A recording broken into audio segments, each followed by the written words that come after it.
Hey, welcome, ladies and gentlemen, to night two, championship game number 2, Courtside Chat, men's championship game edition. First, let me stop before we get into tonight's game. Let's do a quick recap of yesterday's game. Yeah. The University of South Carolina Gamecocks came out with their third national championship. Big up to Iowa because between the two of them, they massed 18.7 million views for the championship game, which shattered any basketball viewer record from NBA to WNBA Yes. to college men's basketball. Yes. Women's basketball. They own it for the viewership on yesterday. So you better say it. You better say it. Women's sports is here to stay. Basketball is front and center. Couldn't have been a better tournament. Couldn't been a better day yesterday. The Final Four, it all lived up to the hype. Caitlin Clark showed up. Dawn Stately showed up. USC showed up. And they showed out. Like you already said, Dr. Fight, 3 national championships. Really, right? That puts her in the conversation. That's right. She's in it. There's no more, this, that, and the other. She's one of 5 coaches that has won 3 national championships. Exactly. So, welcome to Mount Rushmore, Dawn Stately. Mount Rushmore. I agree with that statement wholeheartedly. Listen, I'm Dr. Fight with Dr. Brown. We're your co-host on tonight as we discuss the men's championship game as we did on yesterday. Dr. Brown, what are some of your takeaways from the first half? Oh, my goodness. First half. So I'm looking over the stats, Dr. Fight. Pretty even. Listen, the 2 big names that we all wanted to see was Edey and Clingan. And they're hanging right in there, right? There's a 2-point difference between the two, both of them right around 15 points. So it's the guards that really are going to finish out this game today. First half, like I said, I think they canceled each other out. So really, why does UConn have the lead? Attacking the basket like all year long, playing very, very aggressive, getting to the boards, making those layups. I think that's key. Even in the turnovers, the teams really are even. So it's coming down to those guards. And we all knew that. That was going to be the key because we felt like Edey and Klinger were kind of, they're going to cancel each other out, so to speak. But, Purdue is in there. Purdue is hanging in there. What can you say? He's 7 feet tall. So, right. Just want to make a correction as we're at halftime. Zach Edey has 16 points. 16 Clingan has 7 points. But to your point, they are going back and forth. This is a heavyweight bout. I'm talking about Ali Frazier. They're going back and forth. Who's going to make the adjustments at halftime to be able to bring this over the hump? I'm saying you can never count out a Purdue team that has, only lost 4 games all season long, but UConn has been very dominant. They've only lost 3 games this season. And so as we look at this matchup so far, I think that the edge obviously is going to UConn only because they are getting to the basket more frequently, making the easy shots, 2-pointers. They are shooting the better percentage at the current moment. And free throws are looking pretty even. I know it looked like Dan Hurley was about to come out of his jacket at one point because he thought it was over the back. He blew a gasket. Everything is on the line here. The season ends tonight. There is no tomorrow. No. If I was the coach in the locker room, that's exactly what my speech would be. If you hurt, you got to suck it up and keep on fighting. Like everything is on the line tonight. There is no tomorrow. You can rest in the off season, but tonight I need everything you got because we got to come home with this natty tonight. This is what all the season comes down to. It comes down to these 2 teams making it. Now, Dr. Brown, did you have these 2 teams in your championship bracket for the men? All right. So I do listen. I filled out so many brackets. I can't remember which one, but I did I did have UConn in my Final Four, but just knowing myself on memory, I am a Duke diehard fan, so I probably put them Lord. I know. Yeah, I did. At least I'm being honest. Y'all start praying now, please. Yes, I'm being honest. We're a long ways off. We got a lot of work to do to get back to where we used to be. We certainly have a long way off. But growing up in New England, I'll root for UConn. I'll root for UConn. The women didn't pull it off, so maybe the men will bring it home for them. My men's bracket wasn't as good as my women's bracket. I picked 3 of the 4 Final Four teams in my women's bracket, which was great. And this men's bracket, I picked 2 of the 4, and those 2 are playing in the championship game right now. So I didn't quite, I'm at 50% of my Final Four. I'm 100% for the championship, but made it was a lot of upsets early on, but what you will deem an upset based off of the seeding, right? What do you think about the parity that's in basketball now with 12 seeds beating 5 seeds? What do you think about the parity? Yeah, so let's start with, like you said, I'll start women's and then we'll work our way to the men's now. One of the biggest things that I think is the biggest difference in women's basketball and why you're getting that viewership, why you're getting that excitement is the parity's now there. It is there. No longer can you just assume that UConn is going to win. That isn't the case. You can't assume that Tennessee is going to win now. That's not the case. You have to make room now for these new teams on the rise. USC, right? You got to make room for them now. You have to make room for Florida now. Notre Dame is here. They've been here and now they're coming back. There are some new kids on the block. So parity, definitely. The numbers bear that out. You just talked about it with the viewership now. 14, 15 million. And I think it was even higher that at some point in time yesterday. They said it was even higher than that. And so it's exciting. Men's basketball has had that parity. But I think even then, now with the transfer portal, the teams that you never heard of, again, they can turn it around in one season. All you have to have is the right transfer who got tired of sitting for one team and said, you know what, I can go over here and start and make my name right here. So I think that has a lot to do with the turnaround in terms of men's basketball and women's basketball. You just been building towards it. A lot of work goes into that. And but yeah, it's a great time to be a college basketball fan for sure. You know what I thought was interesting? And this talks to the parity.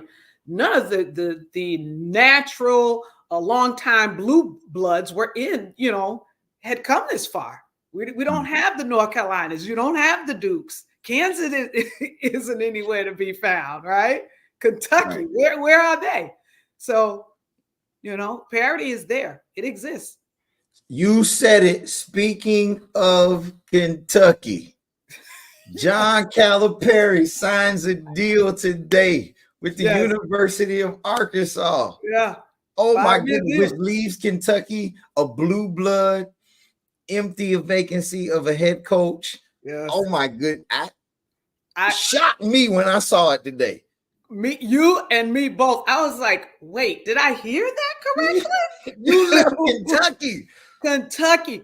Who leaves Kentucky? Voluntarily at that. Voluntarily, I might add. Well, maybe there might be some behind the scenes that come back later. That may tell us that there was probably some mutual, disagreements that he felt as though it was time for him to move on. We don't know the whole story. We just see the headlines that he signed new coach somewhere. So this is going to be interesting. And so we're hopefully we'll find more information about this as time goes on. But yes, John Calipari is the new coach of the University of Arkansas.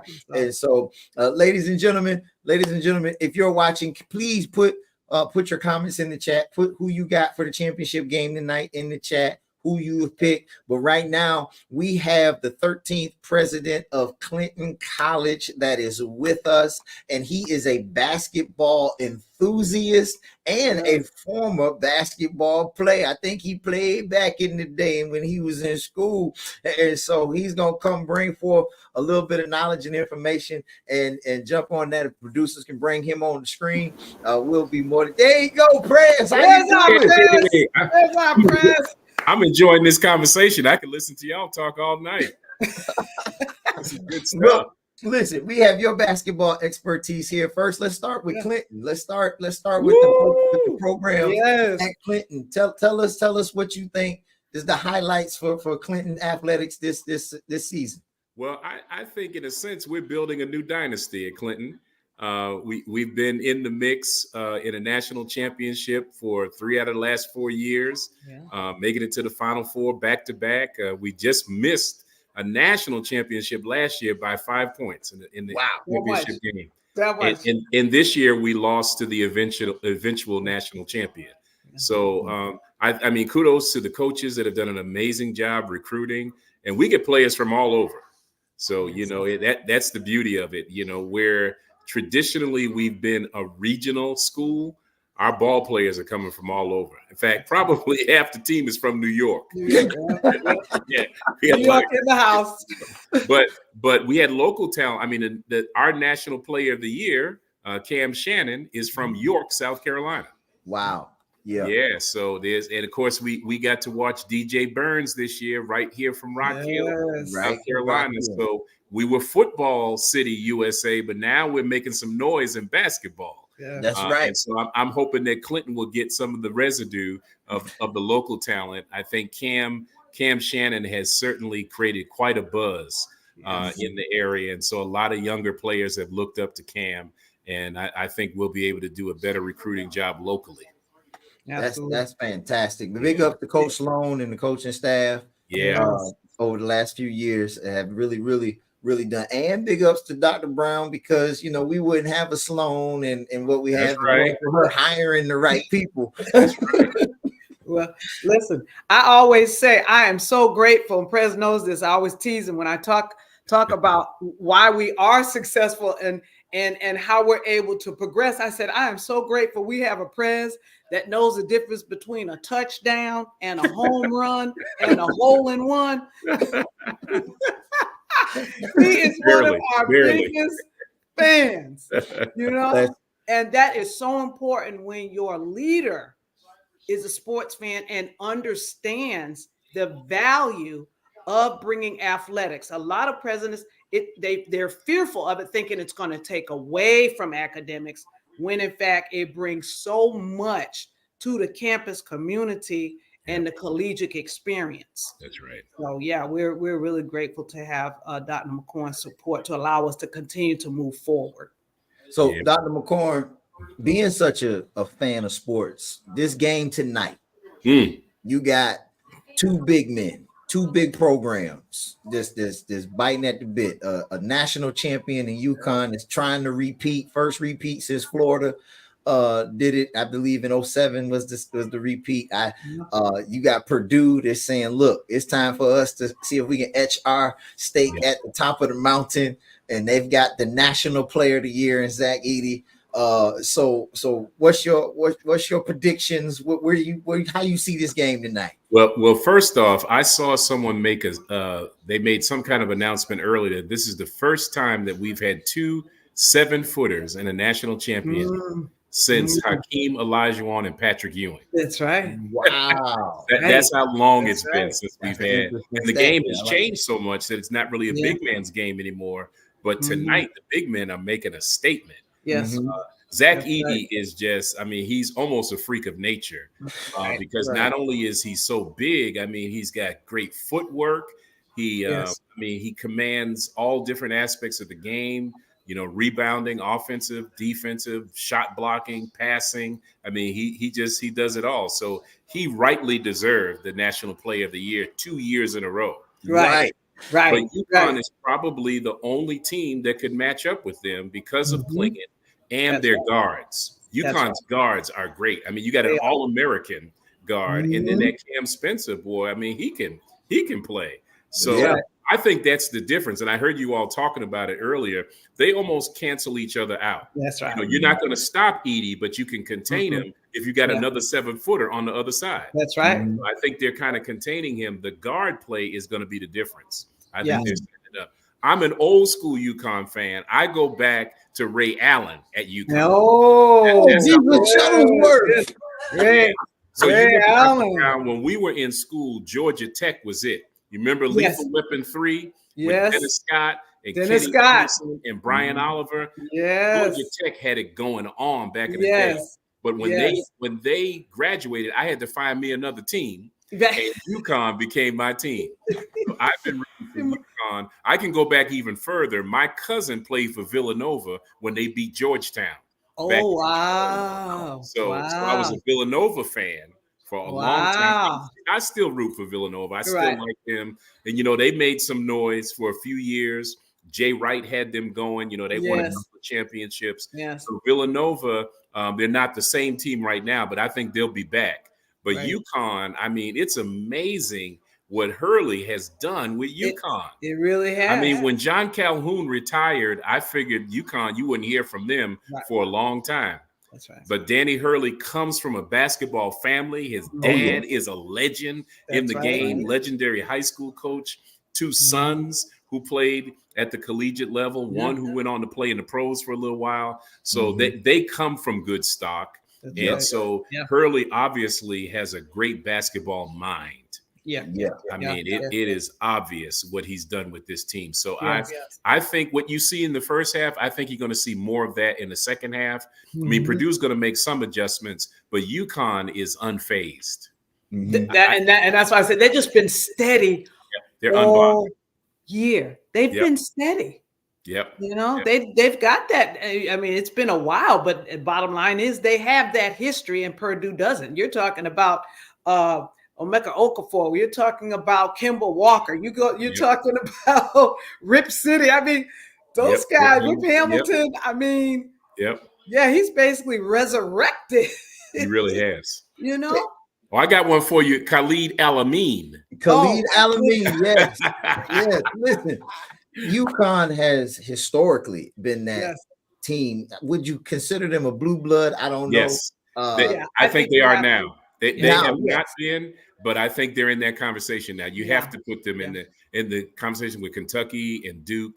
I mean, you got to mention UConn now because they built a program. It speaks for itself. That's right. And obviously, championships make the difference. That's right. Yes. That's right. When you are constantly in the conversation every year, preseason polls in the top 10, top 5, that goes to show your recruiting. Like, players want to play for you because they want to play for a winning program. They want to be in that conversation to say we win division championships from whether it's the ACC, the SEC, the Big Ten, the Big East. We win championships, but not only do we win those division championships, we also win national championships. Like you will be on a national stage with your talent. If you have that kind of talent, then this is the program you come to. And this is how they're able to recruit. I know NIL is changing the game a little bit in the transfer portal, but most people want to play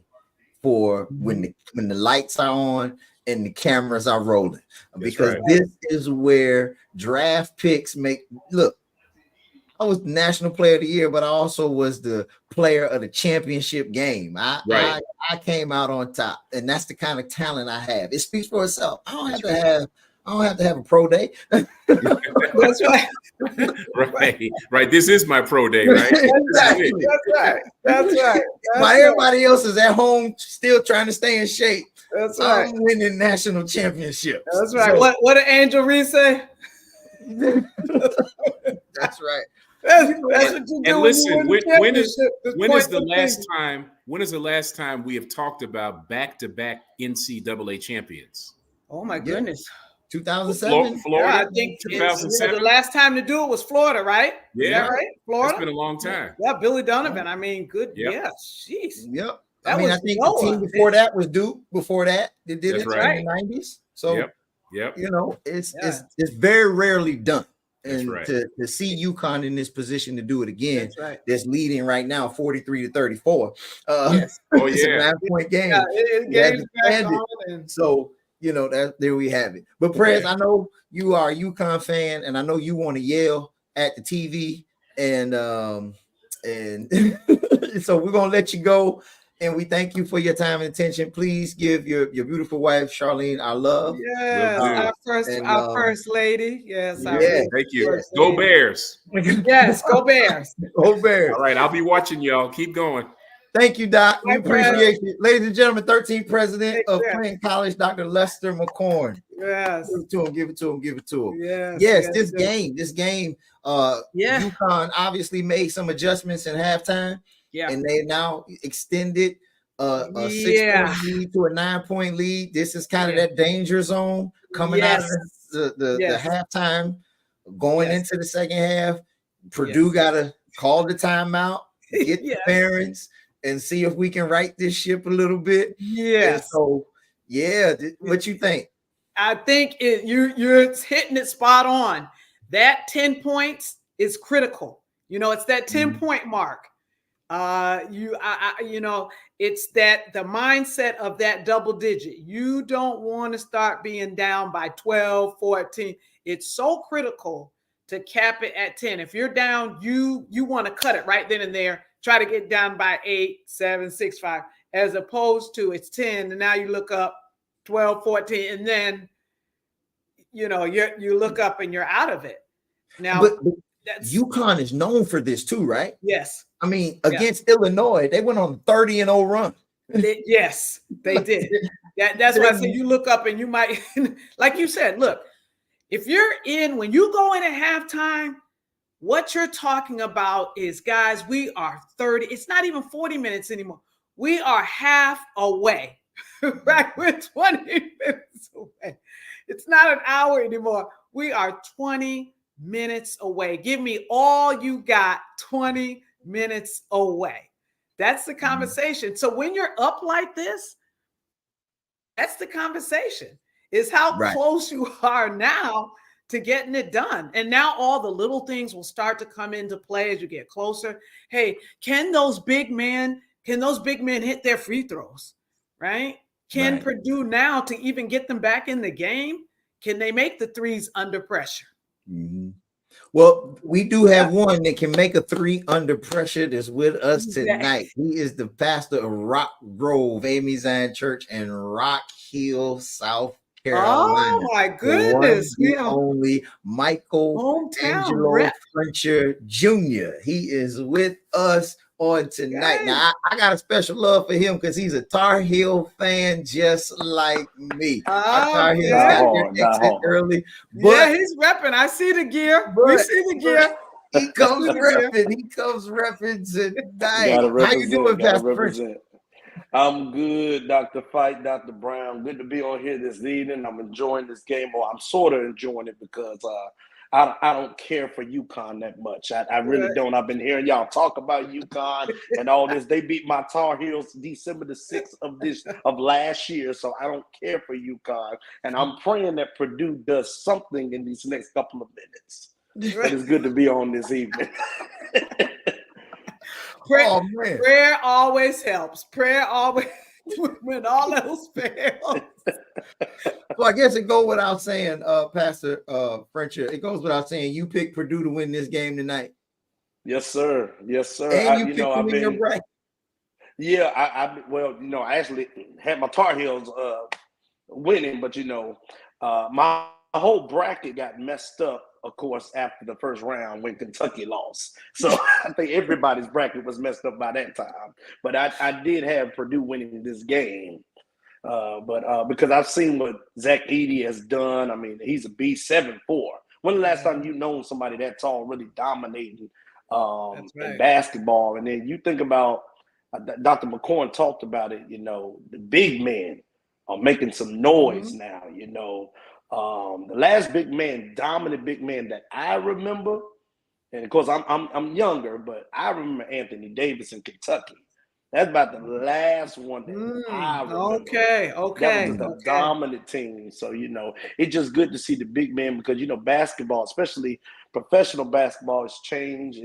Now it's about who can shoot the furthest, who can shoot the most threes. I miss when there would be post-game, you posting up and dishing the ball out, mid-range shots. We don't see that no more. All you see is who can shoot the furthest, who can shoot the most threes. But I'm loving that these big men are making some noise tonight. Yeah, both sides of the ball. UConn obviously is bringing some. What's the kid name that coming off the bench? He just caught an alley. I was like, they pulled away. 45, 34. Now they're throwing up alley oops and yeah. Well, so Pastor Pritchard, you picked the Tar Heels to win the national championship. What was your logic in your selections going into this season's NCAA tournament? What was your logic in your bracket? Well, of course, I'm looking at, of course, well, you can't do seeds anymore, but I was looking at like all around play. Carolina, had every position was covered. They had R.J. Davis, they had A.B., they had the whole thing. But there were just times where Carolina just would go cold, and that would burn me up a little bit, And of course, you being a fan, you always gonna pick your team. Now, look, Carolina could have gone 7-21. I'm still gonna pick Carolina to win. That's how big of a fan I am. God, like Dr. Brown said, God answers prayer. So because for example, we didn't think NC State was gonna make it this far. That's right. And we saw they made it all the way to the Final Four. Teams like Alabama, like that's a football school. We're like, what in the world? Like Sooners in basketball make it to the Final Four. So, and that's what I love about March Madness. No matter what seed you are, any given day, it can be your day, and that's what I love about March Madness. Yeah, that's right. That's right. Yeah, one thing Matt Painter, the coach of Purdue, said before going into the game against NC State, he said, "We're not playing a 14-loss team. We're playing a 9-0 team." That's right. That's right. Yes, I heard him say that. Right. That's so correct. That's spot on. Having that particular mindset to refocus your players, that is so important. I did hear that, and I said, "Wow, that is very, very true." That's right. Absolutely. As a coach is kind of akin to the pastor. You know what I'm saying? You got to talk to your people, encourage them. That's right. Get ready for what you're trying to do, for the vision to move forward. That's what do you think? What do you think after the timeout? If you're Matt Painter and you got your 5 sitting in front of you that's about to go in the game, you the coach, Pastor Pritchard, what are you saying to them in the timeout to get them back in this game? Do or die. You got 20 minutes. That's right. Straight up like that. You got 20 minutes to get this thing done. You ain't got no. You don't have 21 unless there's overtime. You got 20 minutes to get this done. We've worked this hard. We've been in situations like this before. Let's do what we do. Let's play the game. That's why we're here in the first place. We got 20 minutes to get it done. Let's get it done. I'm ready. Again, I'm ready. You ready? I'm ready. You ready, Dr. Fine? I'm ready. I believe. Do you believe, Dr. Fine? I believe. I'm ready. I'm pretty wet. I think I'm ready to go in. Come on. I believe. Yes. I absolutely believe. Listen, I will tell you that's how comebacks start. A comeback starts with the belief that you can come back. It absolutely starts in the mind. Forget X's and O's and all that, because obviously you got down for a reason, because the X's and O's you wouldn't do it. That's right. It literally is the belief that you can come back. That's right. It's the belief. That's right. Absolutely. And that's what I love, because I can go back to 1983. Like I said, I'm 33, y'all, so I wasn't even born during this time. 1983, if y'all remember, I think it was you in Houston, Hakeem Olajuwon and Clyde Drexler. I think they they either went undefeated or they had the best record that year, and they played NC State. Mm-hmm. Nobody thought NC State was going to win, but what did NC State do? Right. That's right. Because we always see that clip of the coach running on the court trying to find somebody else. You didn't know who to hug. You got to have it in you. You go out, play your game. You can win the game. You ain't got to worry about the fans. You ain't got to worry about nobody. Go out there, play 40 minutes of basketball, get it done. You hold that trophy up at the end. That's right. That's right. Just play your game. That's right. Hey, listen, believe in yourself. Believe, basketball is one of those games where you got to have the kind of confidence that when the ball leaves your hand, you have to believe that it's going in. That you got to believe it. Once you take a player's confidence, this is why a lot of people talk about Michael Jordan. He's one of the greatest trash talkers in the game. And he would always say, the only reason I'm talking is because if I can knock them one notch off of their game, I've won.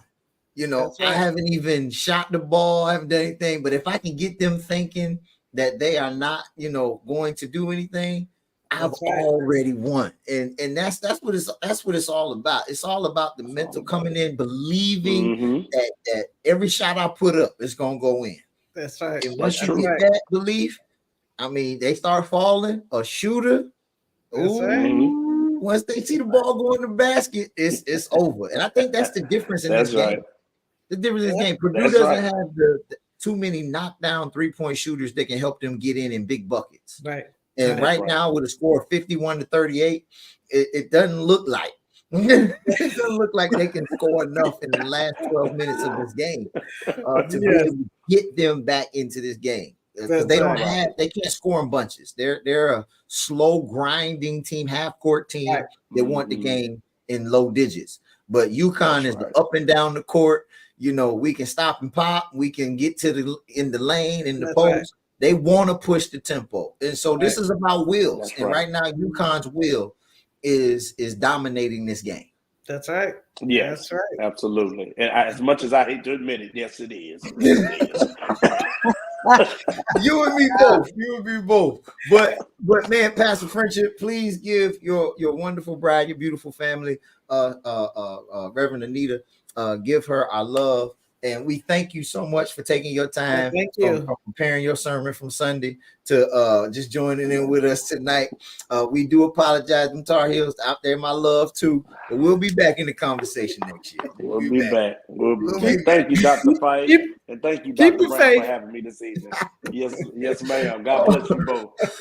God bless you, man. Thank you so much. All right. We're under the 12-minute break for the second half of the UConn-Purdue game. As we have heard, Dr. McCorn has UConn. We've heard Pastor Frencher had Purdue winning this game. This is the polarization of this game. The wheels of what strategy is going to come about when you're making these selections. And as a coach, a former coach, Dr. Brown, before this game even starts, you got all the media, you got all the marketing, you got, your family want tickets, and you're trying to, how do you keep your student athletes and get them prepared for this game and keep them, at bay from all of the hoopla that go on with something like this? Dr. Fight, before every game, I used to tell them, and I would tell them before the day before the game, and I would tell them on the way to the game, and I would tell them right when we're getting off the bus. I literally would say to them, if it can't help us win the game, if it can't help us beat the opponent that's right in front of us, we shouldn't be talking about it, thinking about it, or doing it, right? It's about that singular focus. And the good coaches and good teams understand that. And that's why I continue to marvel at USC and Dawn State. You're talking about 39 times in a row of being able to get your team to understand, if it can't help us win, we shouldn't be talking about it, thinking about it, or doing it. Because young people, sometimes they're going to veer off, right? Their attention span. But in order to win at that clip, in order to win a championship, your attention has to be right on what you're doing. Can't be on anything else. Can't be on what you just talked about. Hey, I'm at my home court. Hey, my mom is watching. My grandma's watching for the first time. So I'm going to try to do X, Y, Z. You have to be in the moment and execute the game plan that you've talked about. That's critical. So let's see. Does UConn stay in the moment? Do they continue to execute the plan? Now, Purdue, are they able to make adjustments? That's the other part of it, right? Now, we've been talking about doing it this way for the past 48 hours. Can you make the adjustment? In the moment, can you make the adjustment? That's right. Because like we said, that time is ticking. Well, we have somebody with us tonight that knows a thing or two about strategy, that knows a thing or two about putting people in the proper places to get the best out of them. We have the Chief Operating Officer of the A.M.E. Zion Church, the Reverend Julius Walls. Wow. He is somebody that is a basketball enthusiast in some sense. And I say that because we're in a fantasy league for the NBA together. And he is currently in first place in the championship game against our editor and our chief communications officer, Darren Kent, and Reverend Walls and him are going in it. I think Reverend Walls is up currently in that championship game, so he knows a thing or two about basketball. So we're bringing him on to get his expertise. How do you see the game tonight, Pastor Wall? I'm quite excited about the game. I did pick UConn to win, and I only did 2 brackets. But thank you for having me, Dr. Brown and Dr. Fight. I'm excited to be on with you guys tonight as I'm veering over and watching the game as I'm talking. Me too. With all 3 of us, we have the straying eye. We've got the lazy right eye. I was on a family chat once and I had a game on. My brother called me out on it. I'm telling y'all now, yes, I'm watching the game while I'm talking. Don't talk too much about the fantasy league. Don't talk too much about that because brother DK, who's our producer for tonight's show, might cut me off. He might just take me off the show.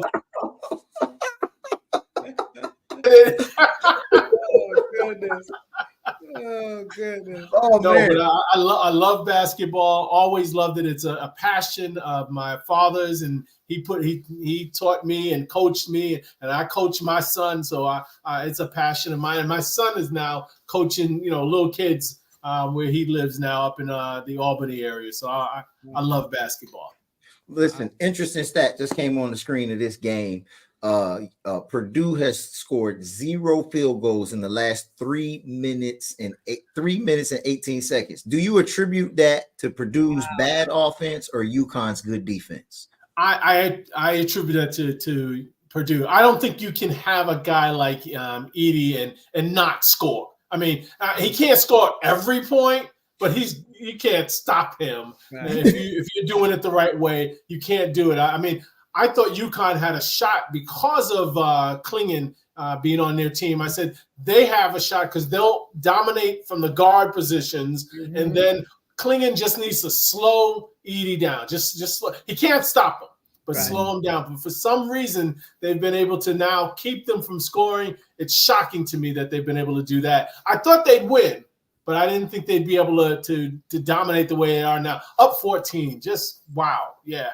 Yeah, I mean, listen, 9 minutes. Remember, I talked about this. It's that 10. That number 10 is so critical in sports, right? And I'm talking about basketball.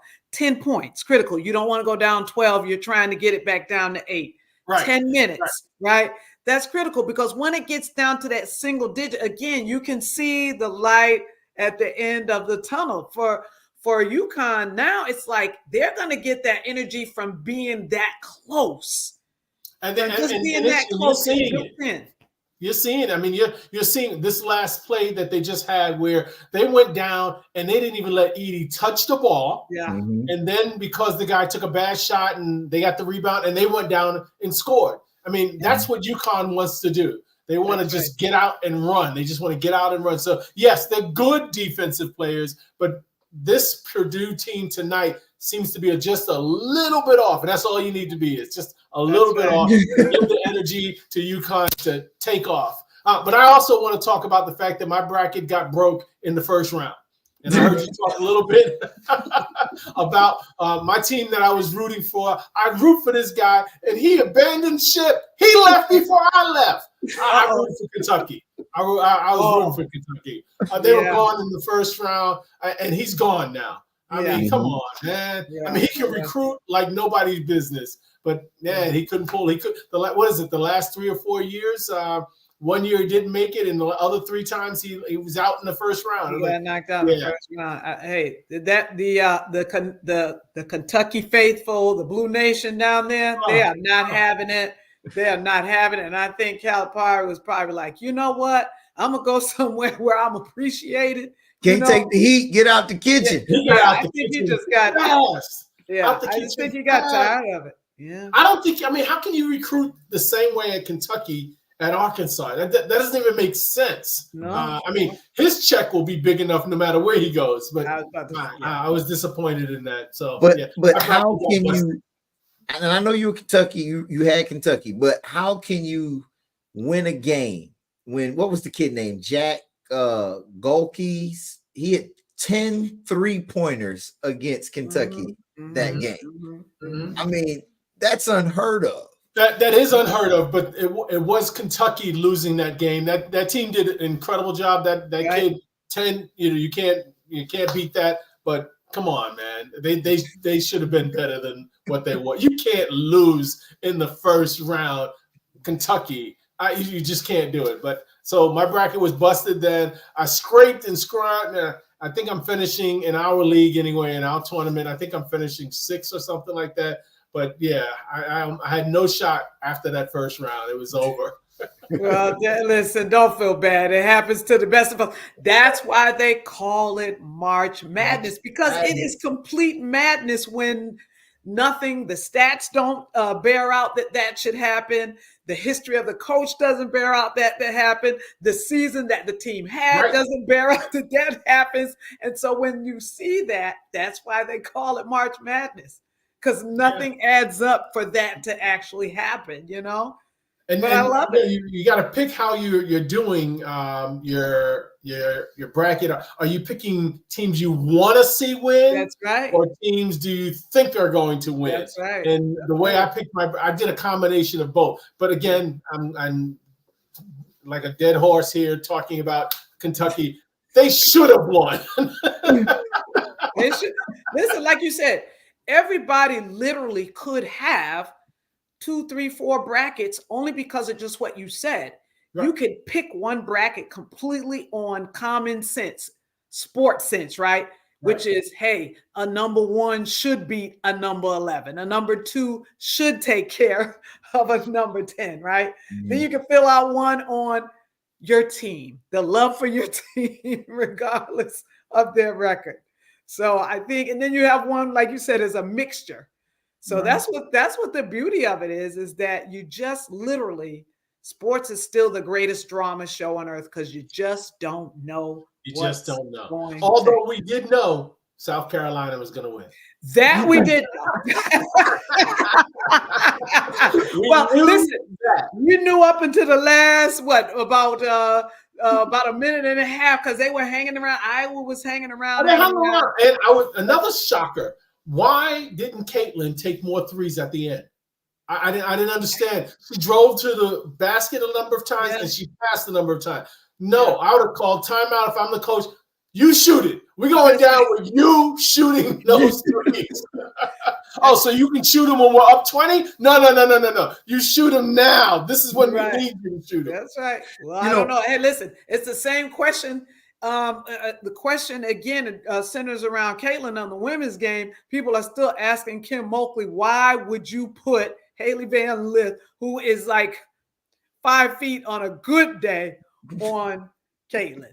So sometimes there's some glaring questions. But when you talk about people shooting or not shooting, it always brings me all the way back to my old days with the New York Knicks and John Stockton going 3 for not John Stockton, John Starks going 3 for 17 with Rolando Blackledge on the bench. Come on now, At some point, the coach needs to take over and say, this is what's going to happen. That's what they needed to have happen yesterday. That's what needs to happen today with Purdue. The coach needs to take – you're a coach, Dr. Brown. The coach needs to take it over and say, this is what we're going to do. Absolutely. And that was going to be my next question to you, Reverend Walls. The thing is, Purdue is averaging 8 3-pointers a game in the tournament. They've made 1 so far. So what's your strategy to get back in this game if you're not shooting very well? How do you get back in it? I mean, again, that Dr. Brown said it earlier. That's one of the reasons why it's called March Madness, right? Because it's one and done, right? If you play a series of games, you can have an off game and still have a shot at this thing. But if you have an off night, you're going home. Yeah. You're going home. It's over for you. You can't have an off night in your run in the tournament. You can have an off night during the league, but you can't have an off night in the tournament. It's over. And they seem to be having an off night. I'd love to give the credit to Connecticut. I think they do have a good defensive team, but Purdue seems to have an off night. And by the way, I'm happy they're having an off night because I'm rooting for UConn. So.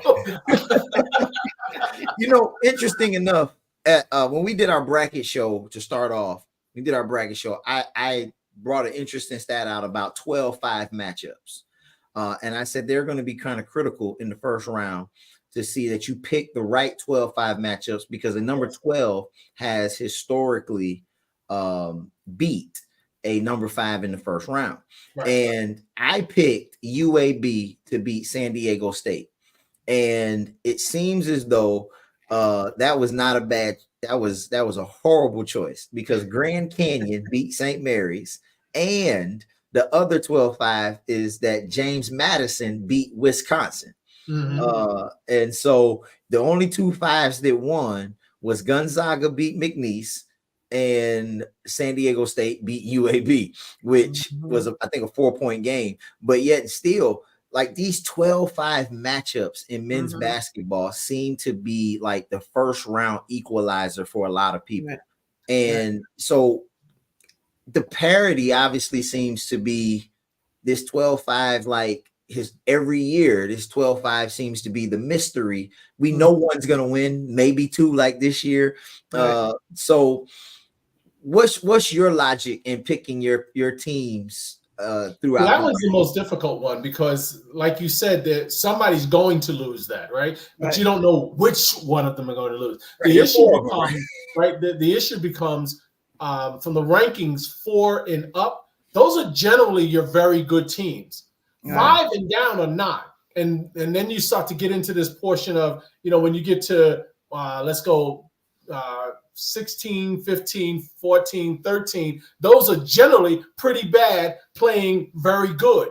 Now you got the good playing maybe not as good, but if they get hot, it's over, right? So you have that parity is in that 5 to 12 is where that parity actually happens because they're relatively randomly placed after that, right? Because you got your, who your number ones are. That becomes generally obvious. And if you're not obvious, you're picking 4 out of 6 of them. The other 2 are number 2. So they're still very good, right? But when you start to drop down below 4, you start to get into that shaky area. The problem is we don't know which one of them is going to be shaky. Yeah. That's what messes up our bracket. Yes. Can I just pick that 2 of these guys are going to lose and get points for that? No, I got to pick which 2 guys are going to lose. That's the hard part. That's right. Listen, they were talking about letting the NC State head coach on the men's side, his job was just about done. Oh, he was done. He was done before the league tournament. He was done, and he went on the run of a lifetime. He was done. He went on a job-saving run. He went on a job-saving run. Yes. They took his nameplate down, and then someone yelled to facilities, wait a minute, put them screws Final question. Back up. Put them screws. Final question for Reverend Walls. Final question. Listen, so if you are the athletic director for NC State, in your men's basketball team, you were on the brink of firing the head coach, but your team has made it to the Final Four. Are you still exploring the option of, can this program be better under different leadership? Or have we started something at the end of the season that can carry momentum into next year? I'm hoping, because I actually didn't look into this.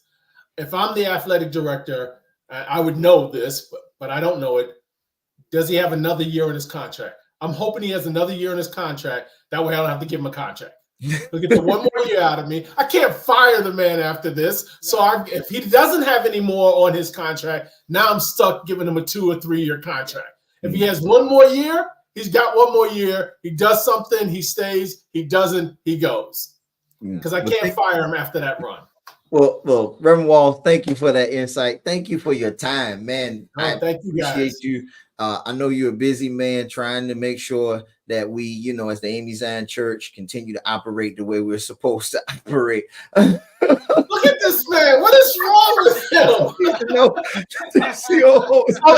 Before I go, I got to put this in. He started a basketball league, invited me 10 minutes before the league was drafted. I had never played it, didn't understand any of it, and yet, if I didn't make one substitution, I missed making a substitution. I only have one loss this year because I didn't make that one substitution, and I'm leading the league. Even if I lose this week, I'm still saying, based on the fact that I didn't know any of this stuff and was able to come up with a strategy that he's now copying, by the way, my strategy that I made up on the run. He's copying now. Lies.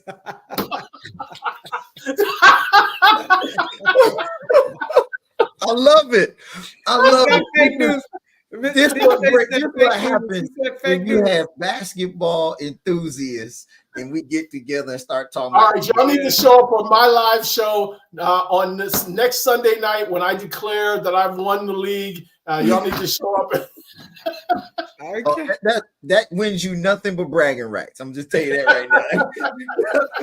But bragging rights. But thank you, Reverend Walls. We appreciate you. We thank you for dedicating your time to being with us on tonight as this game. Thank you, guys. Appreciate you both, Dr. Brown, Dr. Fight. Appreciate you. DK, I still love you. But I'm still going to kick you behind. Yeah, I love it. Thank you so much, ladies and gentlemen. The COO of the A.M.E. Zion Church, Reverend Julius Walls. We appreciate him so much. I'm looking at this score, Dr. Brown. It's starting to get to garbage time here. We're looking at 46-63 with 5.5 minutes. This is 47-63. We're looking at this here. It seems to be getting a little bit out of hand. So I think we have another guest to bring up. Yeah. We have the one, the only. I believe he was your former pastor. Yes. Before he was elevated. Yes.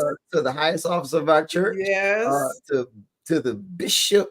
Yes. I am of the so Alabama, excited. Florida Episcopal District, the one, the only Bishop George D. Crenshaw. He is in the building. He's also the chair. He's also the chair of the board of communications for the A.M.E. Zion Church. So good to see you, Bishop. Hey guys, Darren Kent told me, Bishop, you got to get on. You're my chairman. Come on, suck it up and get on this thing. That's right. And you could not allow Bishop Thompson yesterday come on the women's show and you being the chair of the board, not come on. I'm here. And you're the president of the board of bishops. That's right. Thank you so much. I appreciate that. Yeah, what a privilege it is. So as a bishop, we know you probably had a bracket that you filled out. And so how's your bracket looking? I used it to light the fire. I was grilling the other day and I used it to light the fire. Nothing on my bracket got through. So who did you have? I had Auburn winning this game tonight, but they lost in the first round. Ladies and gentlemen, he is an Alabama boy. Yes, I was about to say, he is Alabama. I do remember that. He is Alabama fan through and through. Well, yeah. Auburn fan. Oh, Auburn. Well, they gave you something to cheer about for a little while. They did. Yeah, very little. But listen, anytime I'm watching this game, he got him on the right track, though. He got him on the right track. I better keep working though. Anytime I'm watching this championship game, it takes me back to 1991.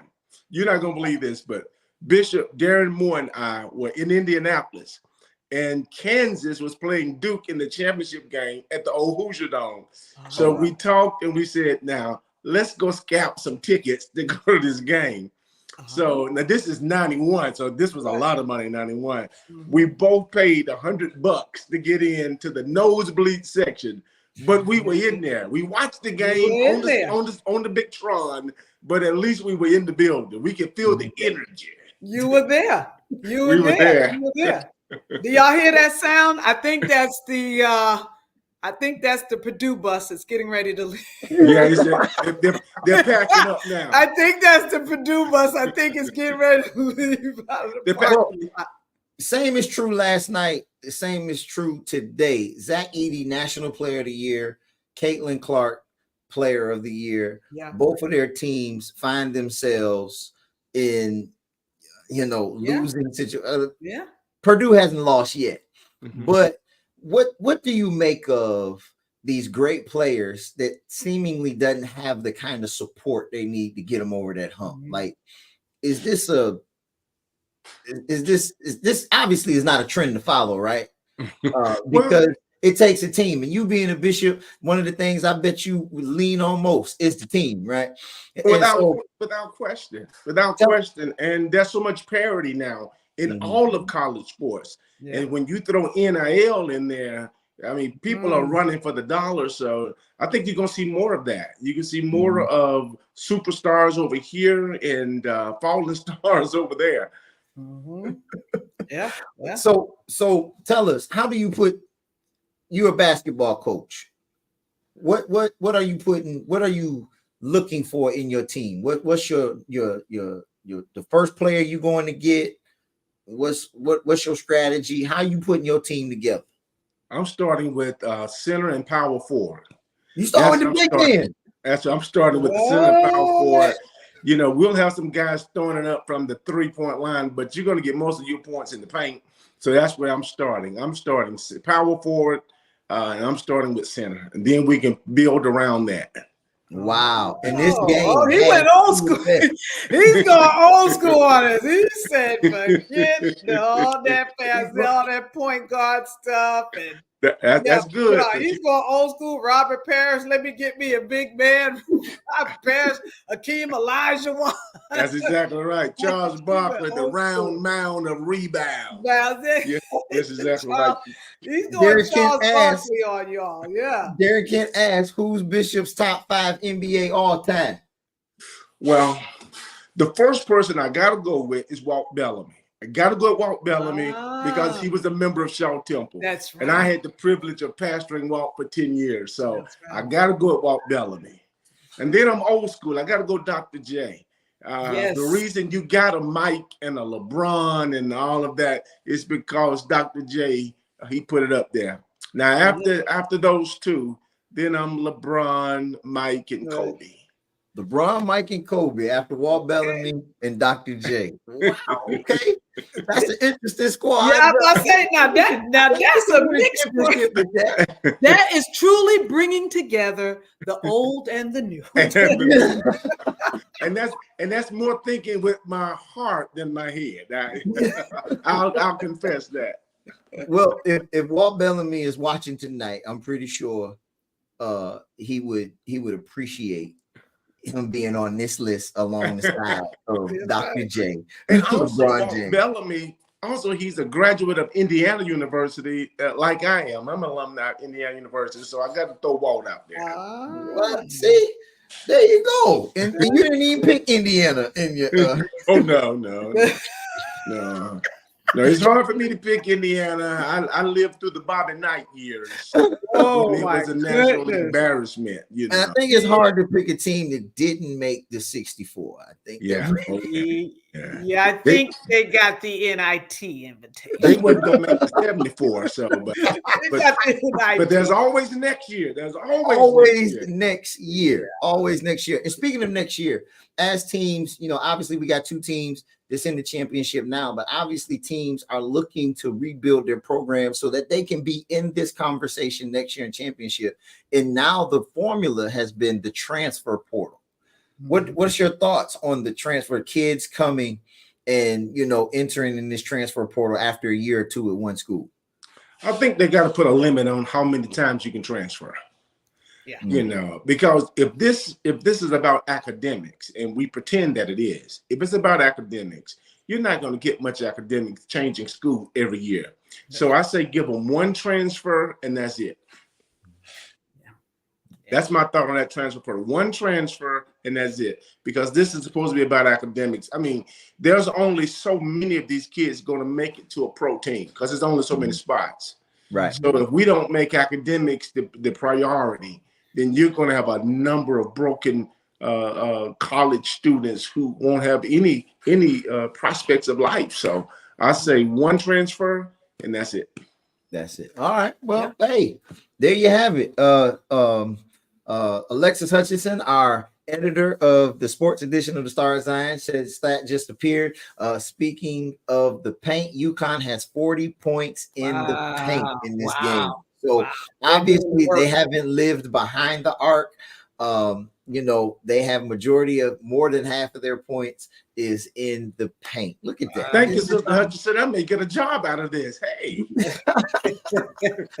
Big man position is still, you can't, when I coached high school basketball, I used to tell people all the time, you can't coach 7 feet. Like, no. When you got height, that's the great equalizer there. I can coach you how to dribble. I can teach you how to shoot. I can teach you how to lay the ball in the basket, but I can't coach height.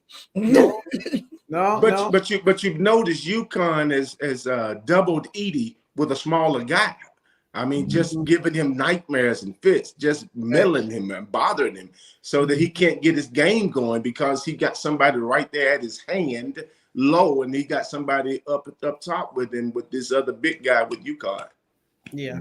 Well, and that's what, when that double happens and when he dishes that ball out, that's when your supporting cast makes the difference. I mean, at some point of this second half, UConn had 4 assists and 8 turnovers.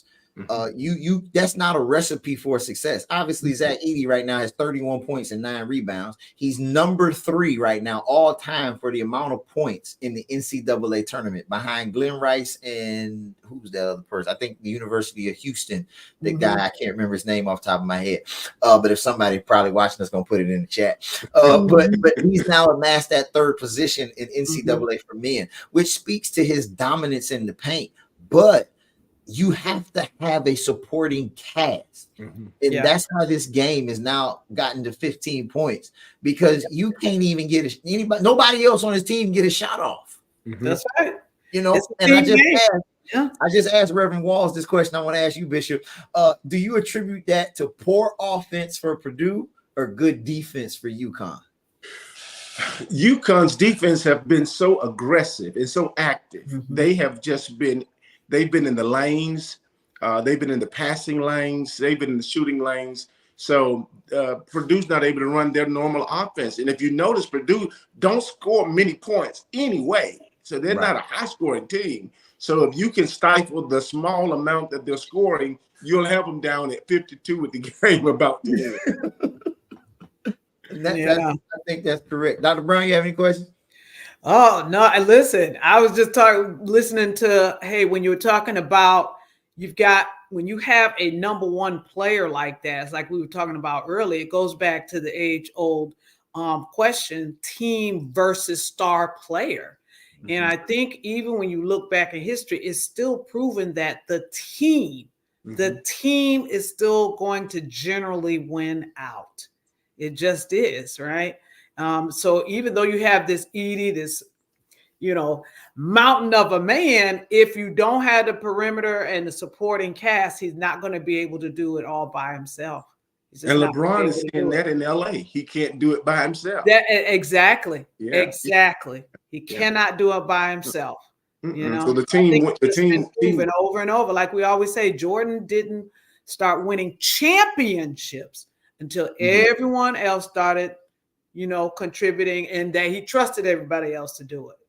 But I lived in Birmingham when Jordan came to Birmingham to be a part of the Birmingham Barons. And he was, out of 9 players, he probably was the 8th best.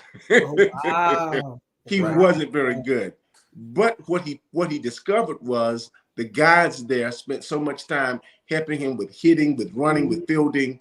When he went back to the Bulls, he was a different Michael Jordan. Right. He was a Michael Jordan who now valued teammates.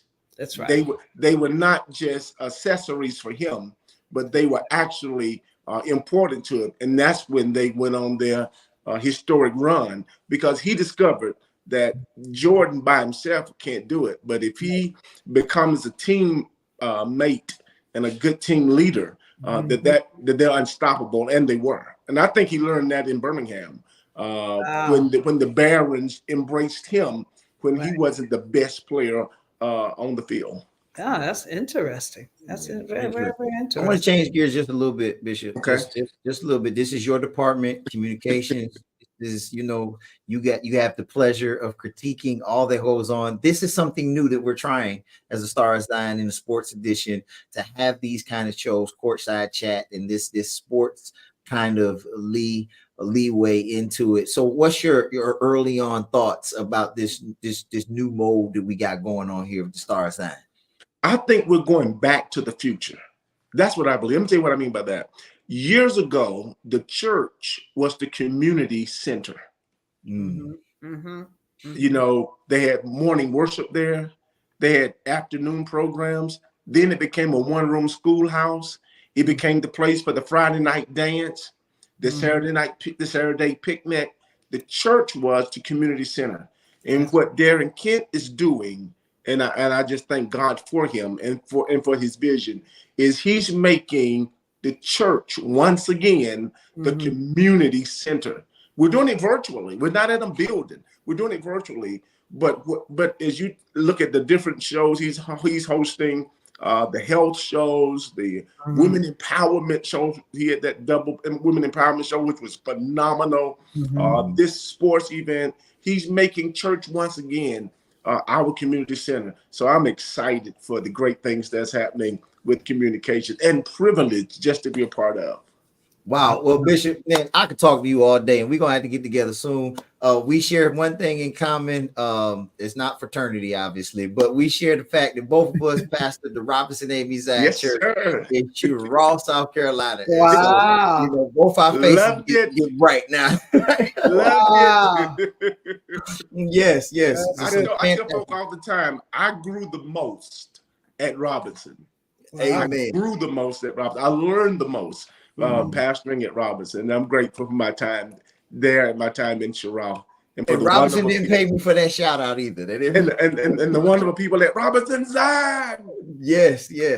And so thank you so much, Bishop, for your time. Give your lovely wife, Lorena, our yes. Blessings, guys. See y'all later. Lorena, please tell her we God bless you, man. Thank you for taking the time out and being with us. Take care. Ladies and gentlemen, this game is just it's 13 point. Well, no, it's 15 points. You go on and say it. Get a benediction early if you choose to do so. But we got one more guest before the end of the game comes to an end. We got one more guest. It's the 13th president of Livingstone College. Okay. President Davis is with us. President Anthony Davis is with us. Good to see you, President Davis. How you doing, sir? Man, I'm doing great, man. I'm doing amazing. My Huskies are winning. I'm doing amazing. I see.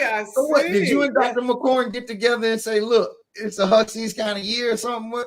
And look, it's 1982 for me when the UConn Huskies drafted a young point guard from New Haven, Connecticut by the name of Earl Kelly, who became the Big East Rookie of the Year in 1983. I've been a Husky fan ever since. They ended up bringing on a kid that I played catch with because his father was my Little League baseball coach, Sam Burrell. Shout out to Scotty Burrell. So Husky blood runs in my vein after LC Blue. I was waiting to see you fix it up a little bit. Listen, that's right. Now, Dr. Fight, if I can, and Dr. Davis knows this, but I'm gonna put it out there again. When are we gonna have the Battle of the Bears? Hey, that's something I think that we can work out. Hey, put it this way: we're not running, so whatever you're ready, we're not running. Oh, you heard it here, Dr. Fight. Put the ink on the paper. You heard it here. We're not running. He said he ain't scared, and we said we ain't scared. No, it'll just be the Battle of the Bears. May the best player win. I think we should do it in all sports that we share in common, right? I believe that. But we did do a Battle of the Bears last year with the women's team. Basketball. Yeah. I didn't bother you. So we got one of the games then. Well, so I think volleyball teams played. Women's basketball did an exhibition. Yeah, I think that was like their first one. So I think getting our basketball teams, that would be amazing. I think it'd be great marketing for both schools. Great opportunity, really, for both schools. Great exposure. It's nothing like a HBCU basketball game. We know that. We know that atmosphere. It will be amazing. Yeah. Like I said, we not running. So whenever we can put ink to paper, let's make it happen. Dr. Davis, as the president of Livingstone College, how do you value athletics on your campus? What role does athletics play for you on Livingstone? Athletics is extremely important. If I look at my current enrollment, almost 50% of my student population are student athletes. So athletics are critical, and that's why we're making investments in our athletic facilities so that we can help our students. We understand if we can help them with their craft, it helps us with retention and recruiting. And so it's important. Wow. It's great to hear, you having those stats off the top of your head and figures. And that means you're invested into, this. No one is successful without knowing the numbers, and you can spot them out like that. So how was y'all season basketball wise this year for Livingstone?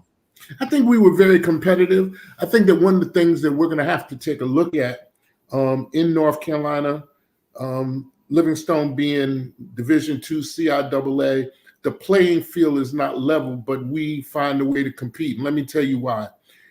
The state of North Carolina has this new gambling bill. You probably see FanDuel and everything. Mm-hmm. What they did was said all of the public HBCUs will receive $1 million cash, a blank check for athletics, but the privates get nothing.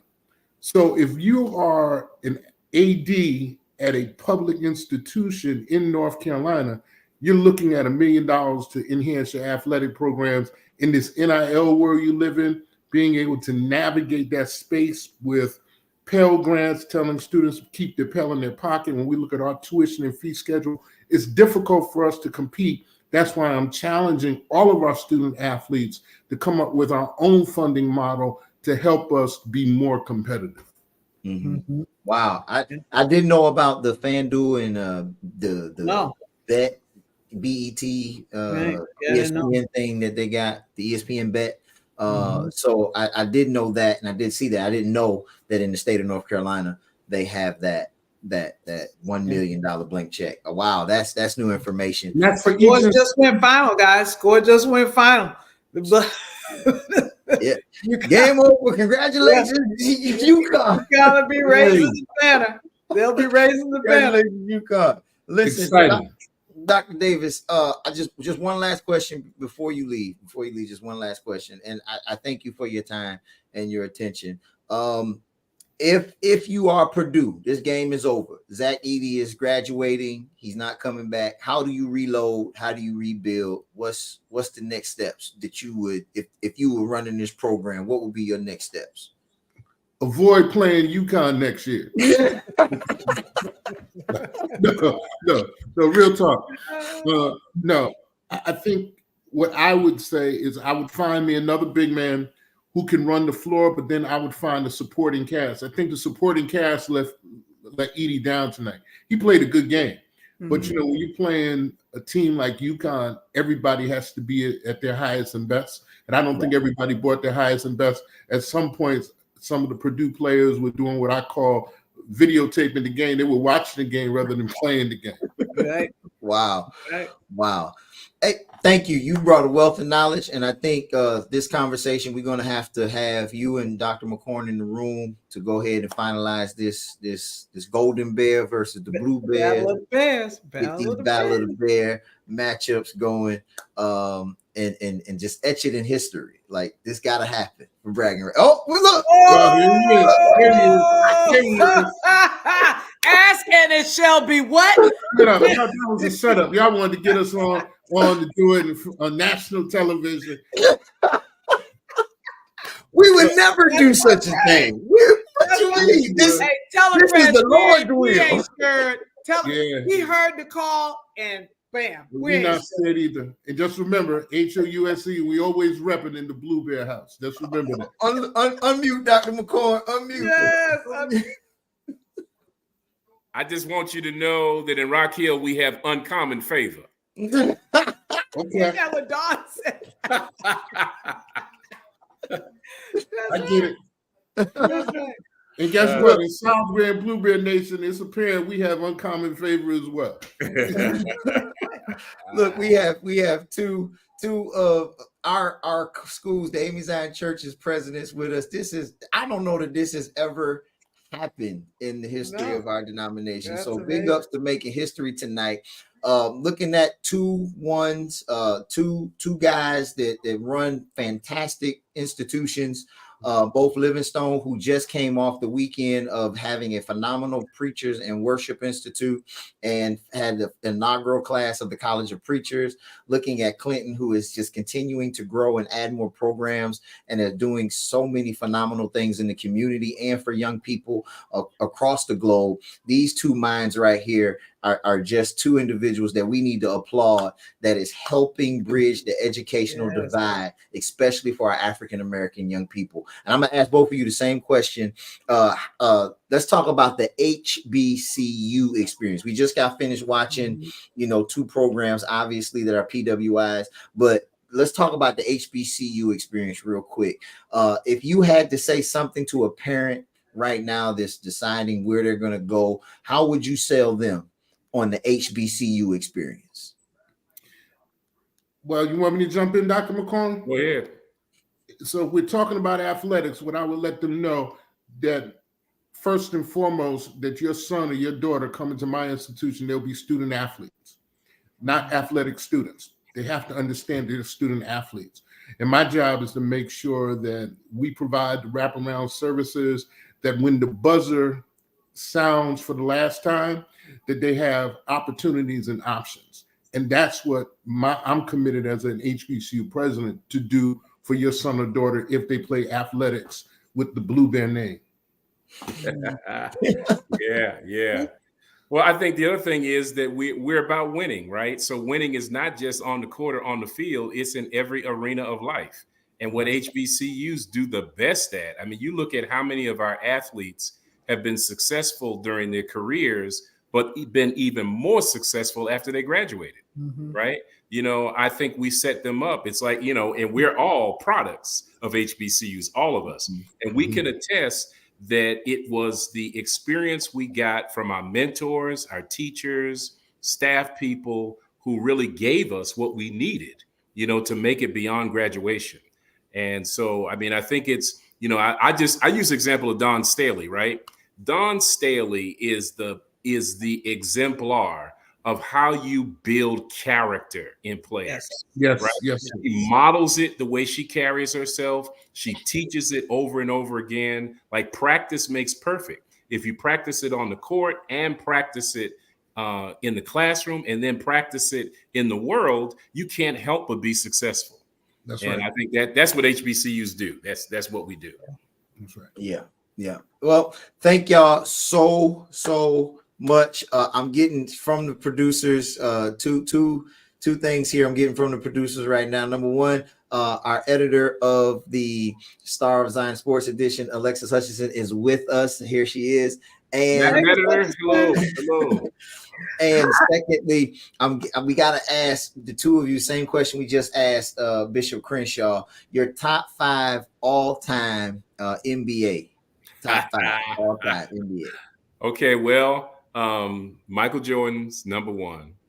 I guess I'd have to put Bill Russell in there. Okay. As my center. I love Bill Russell. I would put I love Kobe. I'm gonna put Kobe in the mix. And then wow, it's tough after that. Got 2 spots left, I think. I know. Yeah. No. Okay, let's share the 2 spots. Magic Johnson. I'm gonna have Magic run the point. And Julius Erving. Yeah, I'm toying with Dr. J. I mean, he was my favorite coming up. Yeah, I would go with that. I go with Dr. J. All right. Yeah. Dr. Davis. Look, I said it. Of course, Magic. I think he redefined that point guard position, so you got to go with Magic. I just like Dr. J. I'll add another one that we didn't mention, George Gervin, the Iceman. Oh, wow. Yeah. That's right. Finger roll. That's how the game evolved. And of course, you see, all, the guys like LeBron, and Jordan, they're going to finish out anybody's 5. But we forgot guys that played the game at a different time. Yeah. Gervin was smooth. And don't forget the Lakers of old with the Cooper Loop. I'm thinking y'all way back. See, y'all forgot. Wilt is still. 2 college presidents still giving education at 11:40 at night. Yes. Can't beat it. You can't beat it. Can't beat it at all. Well, thank you. Y'all got a busy day tomorrow, and quick turnaround, running 2 wonderful programs. Thank y'all so much. We appreciate you for your time on tonight. We're gonna close it out and give the winners of our brackets, and we thank y'all for participating. Anything else, Alexis? You got anything? Dr. No, Brown? I was gonna say thank you all, Dr. McCorn, Dr. Davis. Dr. Davis, we go way back. I went to undergrad with your son. So that's right. So, but so thank you all for helping us make history tonight. I really do appreciate it. Thank you all so much. Great to be with you. Great job, guys. Great job. Peace and blessings. Thank you. All right, there we have it. The UConn Huskies have won the national championship game, and as a result, again, look, and they've never lost a championship, so they're perfect in the championship game. That's right. I mean, I don't know what they're putting in the water. I'm filling my brackets out. Yeah. So the winner of our bracket, his name is Dannon Woodard. I think Dannon Woodard, I believe. Correct. I think that's correct. I hope the producers put that in there. The name on the bracket is Franklin Ave Griffey. So I think his real name is Daniel Woodard. That's correct. All right, I'm getting the correct vibes. All right, Dannon Woodard, we say congratulations. Congratulations. You will be receiving a cash app prize from the Star of Zion. So I guess you would have to get with DK, and he'll make sure that transaction takes place. We also want to congratulate Dr. Brandon McLaughlin, who won technically second place, but due to contractual obligations, I could not win. So they give it to the second place winner. I think we should put an asterisk next to no. That's right. You tell me. Because by technicality, you know what I mean? See? But he gets a cash app prize also of $100 And so we thank each and every one of everybody who participated and filled out a bracket. We couldn't be here without talking about all these brackets and everything and all of our guests. And we thank our special co-host, Dr. Angela Brown, for taking time out. We appreciate you, Dr. Brown. And jet lag Alexis Hutchinson, who's with us on tonight, our sports editor of the Star Design. Thank you for affording me this opportunity to participate. I appreciate you. Look, Thank you much. Both so much. I thank you both for doing this, Dr. Brown. I owe you a dinner. Dr. No, thank you. You got to win the bracket, supposedly, so that's your gift. What? No, I didn't supposedly win. I won. It's all fun. I love it, man. I love basketball, and I love the sport, and I just love sports, period. I grew up in an era where you didn't sit in the house, you went outside and played. So we played soccer, baseball, basketball, football growing up. And so I've grown to appreciate sports in general. So I thank you, Alexis, for the work that you're doing. And now that you're back from Phoenix, and you attended the HBCU All-Star game. So what are some of your takeaways from the game? Who won? Who was a star? So the game is great. It's in its third year. It was sold out. It had over 7,000 people. So it's come a long way since the first year. I am so happy that they've attached it to the Final Four. I think that makes a big impact on it. They spent all week with the young men. They had like an NBA combine for them so they could have that experience. They actually worked with like Men's Warehouse. All of the guys had suits, and on the inside of the suits were their logos from their institution. So each of them had their logo in the inside with their name. So they're turning it into a very, like, I would compare it to like a bowl game experience for football. It's a great experience. They actually attended the Final Four game on Saturday night, which, of course, being in State Farm Stadium is an amazing experience in itself. So they were in a suite. So I'm just thankful that HBCUs are getting the love they deserve. So we want more athletes to come to HBCUs too. So that part of it too. So giving them that experience on CBS Sports, I think, is amazing. Wow. Awesome. So producers are saying, tell them why you're in Charlotte. Okay. So I am here because we're going to be interviewing Coach Wilkes. I'm so happy to interview Coach Wilkes. I'm looking forward to it. For those of you who do not know Coach Wilkes, he is the former defensive coordinator for the 49ers. He was coaching in the last Super Bowl. He's coached with the Panthers. He's coached at a couple colleges as well. He is a AME Zionite. So I am looking forward to that conversation. And it will go live on Monday, April 15th at 8 p.m. Eastern. So please make sure you tune in to AME Zion TV exclusive. Okay? Wow. So we're looking forward to it. Dr. Brown, we got to have you on as a pregame talk in the fall before the preseason kicks off. Well, the regular season during the preseason. We got to have you in the fall. Give us your picks to see if you pick South Carolina. I'll be like we say, now some things are just a sure bet than others, and that might be one of them. But I'd be happy to, and I want to say thank you to you and Dr. Fife for giving me the opportunity. I've enjoyed it. What you're doing is amazing. So yeah, keep it up. Listen, obviously Dan Hurley and Don Staley have two different roads to winning the championship, but they share a lot of similarities in the sense that South Carolina lost their starting five. Yes. And came back, to be in the Final Four again. Yes. And Dan Hurley lost his top 5 out of 8 scorers from last year's team to be back holding the championship trophy again this year. That's an interesting stat to me that shows the great equalizer. What'd you say?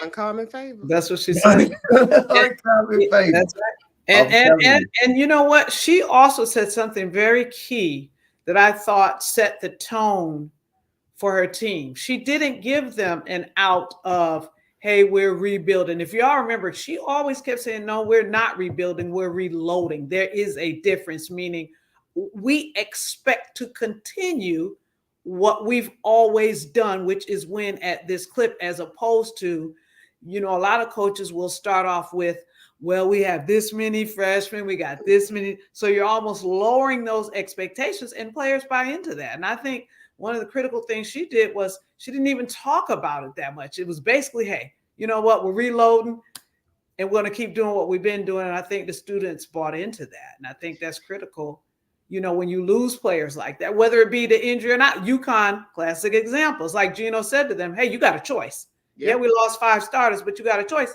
They ended up playing, what, 1 game away from the national championship. Yes. Yep. And, you know, I will say, to piggyback on that, I happened to see a video when I was on social media from when they won the last championship, and Dawn was thanking Camilla and Raven, and they were on the back of the stage when they won the championship. And it's funny to see how, to that point, we're reloading, and now they were the stars.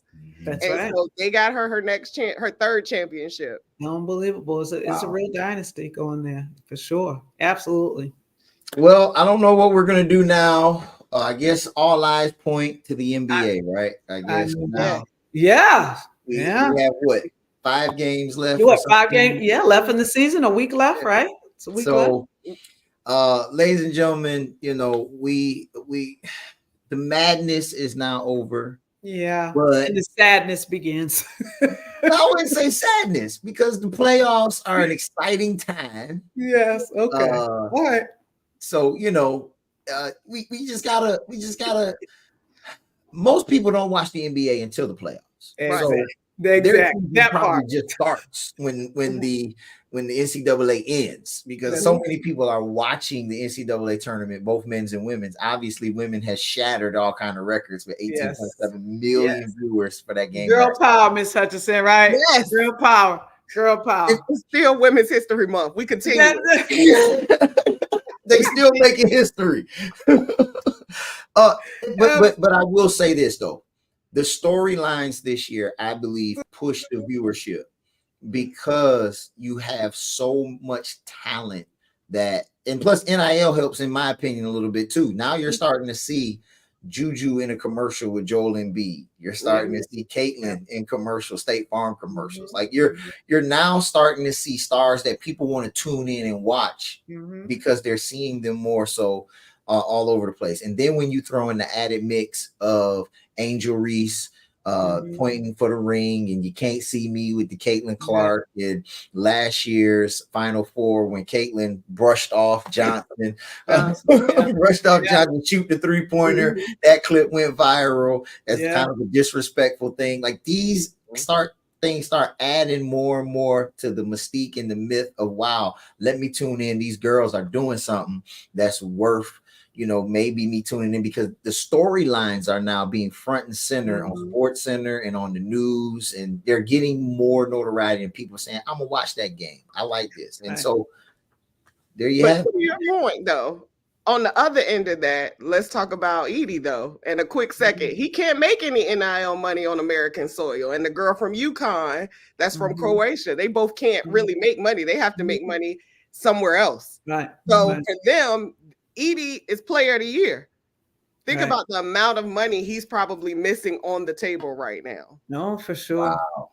Yeah, that's good. That's a good point. That's a good point. So we'll see if the NCAA works on that piece of the thing for athletes that are on visas come into play. So yeah, because there are. You are correct. You are correct. There are restrictions. Well, listen, we have the champ. The champ is here. The champ is here. Not you, Danon Woodard, if you would unmute, we want to congratulate you on successfully winning the men's bracket for this year's NCAA. All right. I'm doing. Thank you. Congratulations. So just tell us, what was your strategy in picking this year? First of all, I'm a big UConn fan. So my strategy at first was UConn was gonna win the whole thing. And then I really just gut feelings, to be honest. It was just gut feelings throughout the all of the rounds. Just the gut feelings of the teams that I knew with coaches that have been there before, and the teams that, you know, are like proven to be heavyweights and be able to sustain for a whole game. And luck of the draw, really. Hey, you know what? We've had other people on this show to talk about their bracket, and Brandon yesterday wanted to talk about defense, and other people want to talk about, my wife talks about the color of the team. That's a good one. You came up here honest talking about luck of the draw. Yeah, when it comes down to it, it's the luck of the draw. There's always some luck involved. We can't ask him to do a tutorial then. We can't ask him to do a tutorial. Tutorial except go with UConn. That was my strategy. UConn. Well, what's your favorite team? You didn't knock your strategy because unlike everybody else, you ended up at the top of the bracket. And so congratulations. We appreciate you. And thank you for coming on at this hour. I don't know if you normally rock at this hour, but thank you so much for coming on. Do y'all have any questions for Dana? No. I just want to say thank you for participating in our first bracket challenge. I appreciate it. Thank you. Darren Ken invited me, so one of my best friends, so I was in. Great. Congratulations. And now you're $100 richer. Right. Maybe I'll send you my bracket next year. Well, I'll send you fill out mine next year. Maybe I'll make sure. And that might be a little side hustle for you. Right. Hold on now. I got to be got your back. I got to be the preacher's kid. Make sure you tied on that $100 now. Okay? Yeah, definitely. That's the first thing you do. That's the first thing. Amen. And if you need a church to tithe, this is still here right up under my name right there. I'll be glad to help you out. That's the first thing you do. So no problem with that. Appreciate you so much. Thank you. I think we're gonna end the show now because we've concluded with the champs, the winners, and we just appreciate each and every person. I do have a question for Alexis and Dr. Brown. Are y'all going to the parade for South Carolina? Oh yeah, I actually was thinking about it. I'm seriously considering it. I think that it's important to support Dawn. Me personally, as a Black woman, as a coach, I remember when there were no Black females at those big schools like that. That just didn't happen. And if there were, you could count them on one hand. Vivian Stringer at Iowa, Marion Washington, I think at one point was at Syracuse. And then other than that, we didn't get those jobs. We didn't get those opportunities. You were an assistant coach. And then when those jobs came open, generally you got passed over. And even me, I quickly realized, I said, you know what? I'm not going to, spend a whole lot of time trying to convince them that I know what I can do. And I said, I'm going to be happy coaching at a HBCU where I can get that opportunity. So to see her do it at this level, at this clip is unbelievable. And what she's providing them beyond basketball, let alone the role model part of it for those young women, is amazing. So yeah, I think I may go down just to support her. I mean, it's not that far away, right? It's not that far. So definitely. I would love to. I'm a Virginia Beach girl, so it's gonna be hard. When did they say? Do we know when the parade is? I don't know. I'm sure it's probably gonna be this week sometime. Yeah. But I will say, piggybacking on what Dr. Brown said, her just as a role model, as a person. Yes. I think that's what they all preach. I think one of their newest recruits, she had South Carolina add the major so she could come there, environmental engineering. I was reading that today. She made them add the major. She worked with the deans and everything. So that's what you call, you want to see your students. That's influence. Yeah. So I think that's important. I think, representation matters. And you look at her girls, she understands how they feel and they understand how she feels. And, even when they were, I think they were winning in the game in the semifinals, she was still yelling at them. Yes, she was. That's standard. That's right. The standard is the standard. Defense. And I think, the standard is the standard. It's the standard. And I think for next year, I'm gonna still have to roll with South Carolina. I think UConn will be up there. They got the top recruit, so it's good to see Paige in the top recruit. And we'll see how everybody else is doing. I saw a meme today that said Iowa might be 11-37 or something. I don't know. I was about to say, I don't know if you're gonna see. I don't know if you're gonna see Iowa. So, hey, I hope they etch that memory in their brain because I don't know if they're gonna get back. Because, like you said, you got Notre Dame. You're looking at them. You got Texas. You got Tennessee's got a new coach. They always have a pedigree and USC. You got UConn and USC. Now you're talking. Juju, absolutely. And they building around her too. Yeah, and I think next year will be even better than this year. I hope they get the viewership throughout the year. Yeah. So I think we just still got to invest in women's sports. But to piggyback on Iowa, a Black coach started it. Vivian Stringer was the very first. She started to bring them to the championship. So if they're gonna talk about a story about Iowa, they cannot leave Coach Stringer out. They cannot. Well, they can't. So we've heard y'all predictions for the women. How about the men? Well, I'm always a Carolina girl, so don't ask me. I'm with you. Let me ask you this question, Alexis. I thought today that Deja Kelly has entered the transfer portal, but is open to returning back to Chapel Hill. That's a big loss if she transfers. Yeah, I think her decision may depend on if her boyfriend come back. Well, who's her boyfriend? RJ Davis. They've been dating for like 3 or 4 years now. Wow. Yeah, so I would guess her decision may, rely on that. I don't know. Deja Kelly would be a huge loss for them. Wow. She is Carolina basketball in this moment. Now that's a real reporter. She just dropped a nugget that nobody knew. Hey, listen, we got all of the juice on here. Drop the mic, just drop the mic and walk out. Just drop the mic. No. I'm on social media, and my daughter loves Deja Kelly, but SportsCenter they've done like a special on them dating and growing up and dating. Wow. So they're really And hold RJ. on. Reports have said that's why Caleb left because he liked Deja, but I don't know if that part is true. But I'm just some intrigue. Now she's starting I don't know if that part is true. Drama. Now she started something not to fight. Now she's don't quote me. Girl, I heard. She starts something. It's gonna be all on social media. You're gonna have all kind of Tar Heels in your DMs now. I don't have all the T's. I got all the... No. Don't start. But yes, but but for the men, I'm always gonna roll with Carolina. Carolina. Yeah, I'm rolling with. I think UConn's going to be there. You can't. I mean, I'm not like a lifelong fan. I've always been a fan of Duke and UNC, but Duke is lagging behind. They were lacking this year. I'm just being honest. I didn't see them always playing tough. I'd rather go with Chapel Hill. They were closer, but looking at UConn, good gracious, lockdown defense. Ooh-wee. Now, mind you, my Tar Heels only lost to UConn at the beginning of the season by 11. I know. I said they were there. They were there till the last few minutes of the game. It kind of got. And then the football school beat us. Right. Hey, a bad shooting night. It was a bad shooting night. Yeah, football school did me. I didn't even know they had basketball. Right.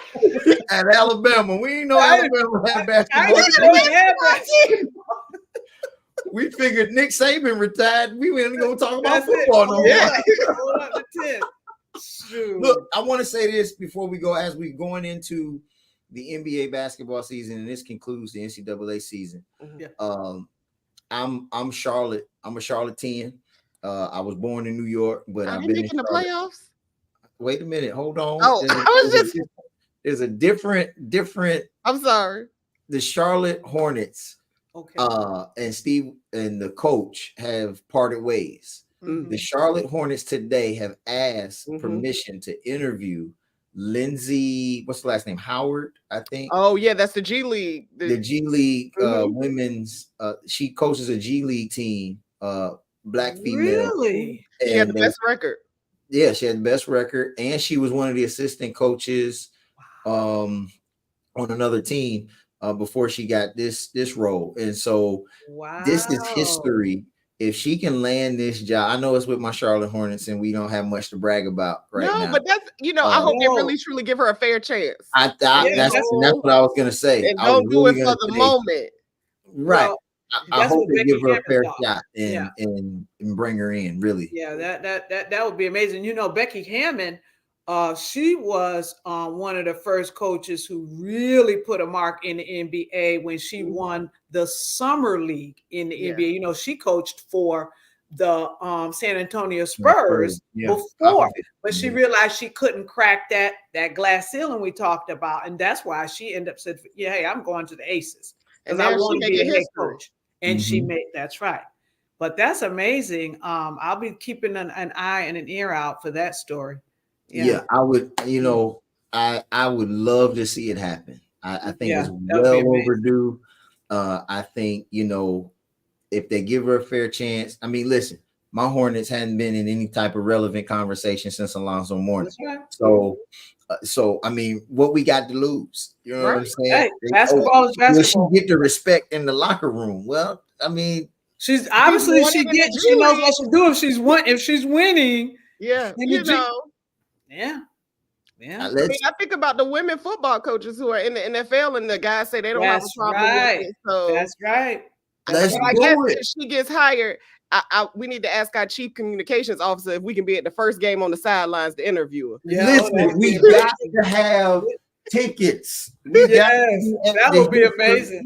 Absolutely. In our headquarters of the A.M.E. Church is in Charlotte. As a matter of fact, take me off the screen now. He gonna take it. I'm there. That would be incredible. Call me. I'll go. You ain't got to pay me. Just get my ticket. Yes. But that's history. I'm praying for her. Yeah, that would be absolutely amazing. I mean, women are going places we never thought you would see women in pro sports. NFL referees now, right? NBA referees, Major League Baseball managers now. We're going places that, 20, 30 years ago, you just didn't even talk about it. So it's a great thing. Great thing. Yeah. And I will say this, closing out, everybody talking about the NBA. I'm a hockey fan, so I gotta hope my Penguins make it to the playoffs. So. Oh wow! Haven't been to a hockey game. You gotta try it. I have not. It's a very different experience. Yeah, I can imagine. I'm pretty sure the Reverend Dr. Reginald Broadnax, I doubt he's watching us because he doesn't know a thing about basketball. He is the biggest hockey fan. We need to have a hockey conversation. He's a Detroit Red Wings fan. Okay. Big time. Wow. And so you need to get with Dr. Broadnax and talk hockey. I can't get in that conversation. I don't even know how many players one team got on the ice. Yeah. They got a goalie and then some other people with sticks in their hand. Yes. Well, I will say one shine of this moment is on. So that means we probably need to get off, right? Yeah. Vandross is singing the song. So we need to get off. But I will say the other night, hockey made a record. They in the first 5 seconds, both teams were fighting on the ice. I did see that. Sports Center that they had 5 people fighting each other. They made history. What do people say? I went to a hockey fight and the game broke out. I mean, that's pretty much. I know. Yeah. So yeah, I do know Wayne Gretzky. I do know that. Bobby Orr. Okay. You got me on that one. But for the Bruins, I do know that. Yeah. But thank you all again. I do want to just say thank you from the bottom of my heart. I truly, truly, truly, truly, truly appreciate you both for filling in and doing this and hosting it. It was great. I was watching it on my phone. So I'm just so incredibly grateful for you two. And thank you, Darren Kent, for allowing us to do this as well. Yeah, thank you. Yes, I appreciate it. And to all the viewers who watch and all the people who participated in the brackets, both men and women, thank you all. Until next year, March Madness. They need to watch April 15th and then next year. That's right. April 15th, Coach Wilkes. Tune in. Alexis will be interviewing him. Thank you so much, Alexis, for your visionary leadership in bringing this to pass and bringing it to fruition. It's our first year. It only goes up from here. Wow. We got more sports to talk about. Great job. So subscribe, to AMEZ TV and subscribe to the star sign to continue to know what we're doing next. We love you. God bless you. This has been wonderful. Good night.